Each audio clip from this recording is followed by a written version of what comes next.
Identifying different leadership styles. One of the biggest questions is whether leaders are born or made. Well, the best estimates offered by research is that leadership is about 1/3 born and 2/3 made. Great man theory and trait theories believe that people inherit certain qualities and traits that make them better suited to leadership. Behavioral theories, however, believe that people can become leaders through the process of teaching, learning, and observation.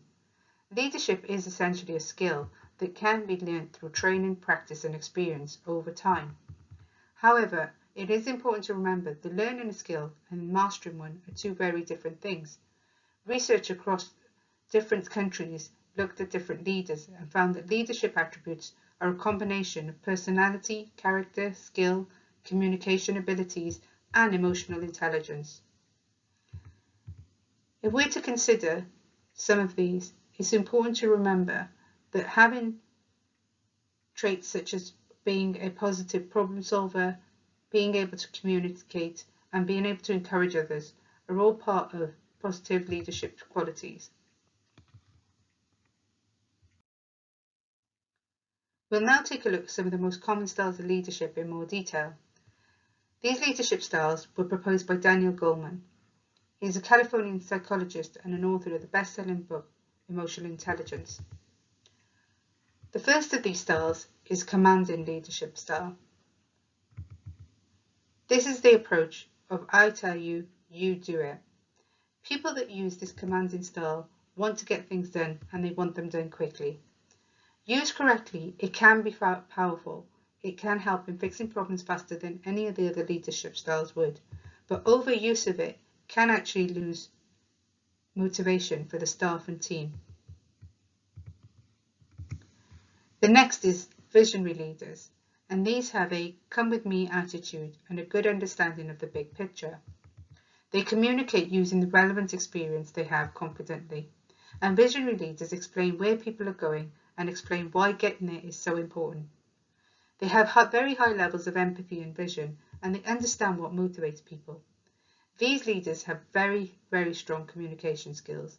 Team members or staff understand what they are doing and they relate to it and how it fits into their life. A lot of the time, this sort of style of leadership will talk about what's in it for you rather than what's in it for me. Affiliative leaders are ones that really have this attitude that people come first.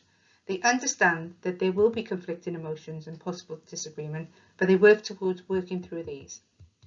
They're able to resolve negative and unwanted emotions, and they do this by motivating people in times of stress. They also ensure healing rifts and ensure that the team works clearly without misunderstandings. The democratic leader is all about asking others what they think. They gain vital facts and information from the experts or those with relevant knowledge in the team. They focus more on listening than directing, and they encourage participation from all employees. They delegate generously, and they understand that they are specialists whose knowledge and experience will far exceed their own. They put their ego to one side, and they ensure they ask the others their opinions and views rather than just using their own. The next type of leadership style is pace setting, and this is one which is do as I do now. Pace setting leaders are very, very results focused. They focused on the end result more than anything else and the way in which the results are achieved. They always expect excellent performance from their teams, and if the results are below expectations, the leader will often jump in to pick up the pace. Each individual is held accountable to the leader's high standards, and this can be sometimes very difficult and challenging for employees to reach to or for other team members to engage with. The final stage is the coaching leadership style, and this is one which takes the try this approach.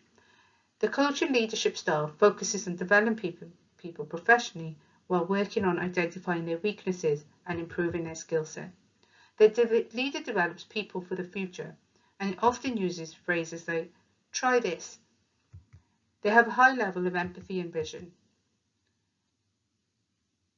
So having looked at all these styles, It's important to realise that there's no one best style, and it really will depend on the situation, who you are managing, and what the requirements of the goal are.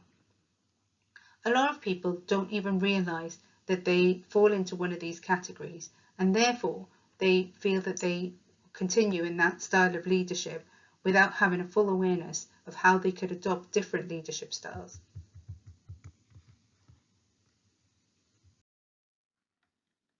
As mentioned in the previous slide, there is no one style of leadership that is best, and it's all dependent on the situation and who you are managing.